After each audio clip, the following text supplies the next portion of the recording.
Welcome to the Banker Lamp. Please enjoy the video. In this video, I will show you how to change your Nissan Altima wiper blades. First, gather your new wiper blades. Make sure they are the correct size for your specific vehicle. You will also want a soft towel or cloth to protect your windshield. Park your vehicle on a level surface and turn off the ignition completely before you begin. This preparation ensures a smooth and safe replacement process. Now, let's remove the old blades. Gently lift one wiper arm away from the windshield until it stands upright and locks into position. Look for a small tab or clip where the blade connects to the arm. Press this tab, then slide the old blade straight off the hook.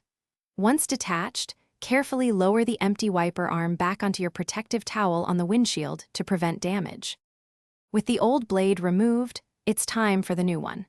Take your new wiper blade and align its connector with the hook on the wiper arm. Slide the new blade onto the hook until you hear a distinct click, indicating it's securely fastened. Give it a gentle tug to ensure it's fully seated and won't come loose. Repeat these simple steps for the second wiper blade. You're almost done. Gently lower both wiper arms back onto the windshield. Remove any towels or cloths you used for protection. Now, turn on your vehicle and activate the wipers using some washer fluid. Watch closely to ensure the new blades operate smoothly without streaking or chattering across the glass. If everything looks good, you've successfully changed your wiper blades. Thanks for watching. If this was helpful, leave a like and consider subscribing. See you next time.